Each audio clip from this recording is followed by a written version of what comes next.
this is the brand new NZXT case that they just released. This is the H9 Elite from NZXT, a case that can cost you $240 and it's already sold out. But today we're going to be taking a look at the NZXT H9 Elite. I just upgraded my PC to the H7 Elite, which I love. Some might say this is a copycat of the O11 Dynamic. I say it's a much better version of it. First, let's quickly unbox it.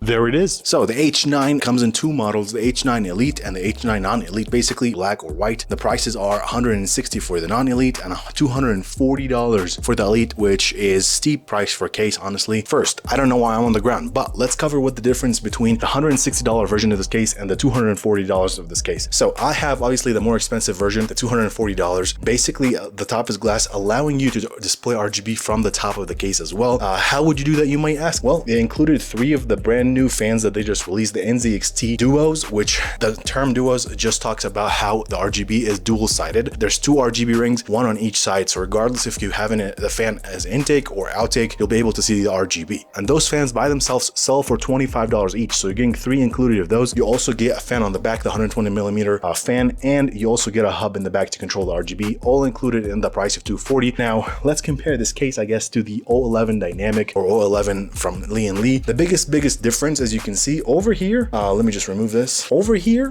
it's all glass. The O11 has like a metal bar right here that a lot of people have been modding and removing the metal bar right here. Have basically a seamless fish tank look. There's 2 glass panels, nothing in between, disturbing the displaying of the PC itself. And that is the biggest difference that this case has from the O11 Dynamic. It's a little bit bigger and obviously has the top glass, which is good. Now, I also believe this case has much better airflow than the O11 Dynamic. You get holes literally on every side of this case. The non-Elite version has holes at the top. The Elite version has holes on the top on the side there. The back, there's literally 1,000 holes for airflow, and the bottom and the back. So you're not going to be lacking on airflow. A lot of people were concerned about the top being glass. Obviously, other differences is this is NZXT, different quality. Yeah, you're paying, and I actually am a big fan of NZXT's cases. I feel top tier quality. And now fan mounting in this case, there's a lot of fans options. You can go up to 13, I think, 320 on this side, 320 on the bottom, 320 at the top. If you mount a radiator at the top, you can obviously have dual stack in and out going at the same time because you have the space, which is awesome, and one on the back, allowing you to do 13 fans in one case. I don't know why you'd ever need that, but if you want, that's an option. Motherboard wise, the size is medium to large, so you can fit any motherboard you want on this case, and it comes with all the accessories that you need. Now let's remove some of this glass and talk about the interior design and the back for cable management and everything that nobody cares about, but let's do that real quick. As I'm removing panels, I'm going to be demonstrating basically how easy or hard it is to remove the panels, just to give you guys an idea of how easy it is. Usually NZXT is pretty easy to remove panels,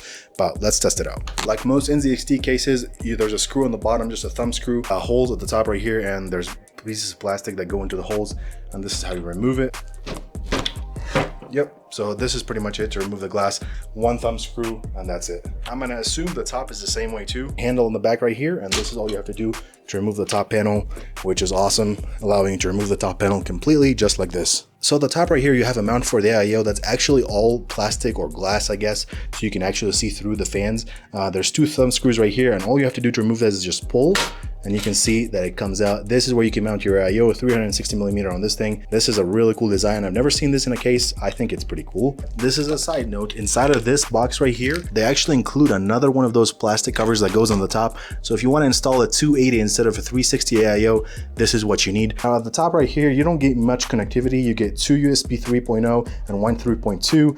And just an auxiliary jack for headphones or for a microphone, as well as a power button right here. There's no restart button. Now it also looks like you can remove the front glass panel. I don't think you really need to do that. You have all the space you need from over here because you can actually access everything. So I don't think you really need to remove the front glass unless you really want to, but there's 3 tiny screws at the top to remove the front panel, which is all glass. Let's take a closer look inside of the case. The first thing I noticed inside of the case is there's a lot of room. It's very, very deep right here. If you wanted to mount your GPU vertically, you have a lot of space for air. I'm actually going to be building my PC into this, so stay tuned for that video. Right through here, there's a massive hole, and the main reason why this is here is the power supply actually fits right here where my hand is. It's a vertical power supply, and you can have the fan coming through the back, which is awesome. A lot of power supplies are on the bottom, but I think having them in this area allows you to extend your cables to power your motherboard, your CPU up here, and your GPU much easier because you'll have shorter cables and you'll have a lot of room right here. You get a lot of holes for routing cables. You get a whole strip here for routing your cables, whether it's your cooler, your ARGB, or whatever you want. The bottom as well, 2 massive holes for basically all your cables through there. And this is NZXT, so their, you know, signature design for on the side right here that they have the piece of metal. You can route the cables through here. Honestly, build wise, it looks really good. It's very sturdy, and the inside from the front looks really good. As I mentioned, there's a lot of holes on the bottom. As you guys can see, there's 2 140s or 3 120s on the bottom, a lot of holes, and there's also a mesh filter on the bottom, so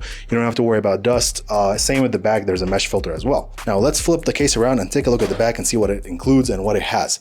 As you can see right out of the bat, insane amount of holes. I am so tempted to count each one of them to see how many holes we get here. A lot of airflow, which is incredible. And there's a lot to cover here on the back. On this side, this is where your power supply goes. As I mentioned, you mount it through here. It's vertically mounted and the air goes out of the power supply this way. Right here, they give you a whole panel for mounting your SSDs and your hard drives. So you get a lot of storage room for here. I personally am not going to be using it, so I'm going to be removing this so we can talk a little bit better about the cable management. This is super cool. So this panel, you don't even have to remove it. It's magnetic, and you can open it like this and install your hard drives and put it back in.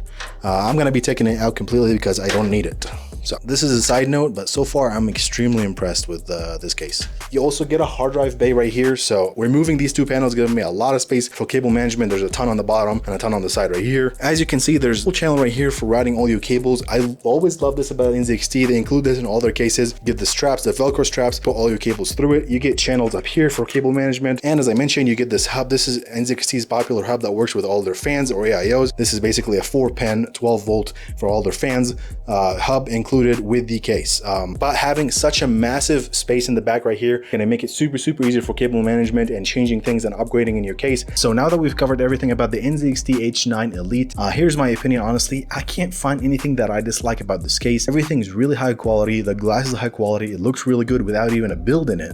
Yes, it's very similar and takes inspiration from the LIAN Li O11 dynamic, but I think it's better. It has a few things up its sleeve. Like we mentioned, it comes included with fans. It has a lot of holes for airflow, back, bottom, side, and everywhere, just holes everywhere. A few other things that are really impressive. The back, you get a ton of space with a lot of help for cable management. You get your route, Velcros, everything's included, and obviously the hub is included in the back. So those are the things that it has over the O11. Obviously, if you like the other case, you should still buy it. You shouldn't buy this, but this case comes in 2 versions, the 160 version and the 240 version. And keep in mind, it's a little bit still expensive. It just released, that's the MSRP, but obviously a lot of people like it because it's already out of stock. You can't even buy this case right now from NZXT. Same with the fans that come with the dual fans, they're already out of stock. But honestly, I really love it, and I say kudos to NZXT for taking something that's already been on the market that people love and just making it better. Some people might say they're copying other brands, but so what? A million brands have copied O11 at this point. They're giving us something that we like in a better form. That was it for this video. Thank you guys so much for watching. If you have more questions about the NZXT H9, let me know down below in the comments, and stay tuned. Soon, 2 to 3 weeks, I'm going to be releasing a video of transferring my PC from the NZXT H7 Elite, which I built in about 2 months ago, to the NZXT H9. But other than that, thank you guys so much for watching, and I will see you next time.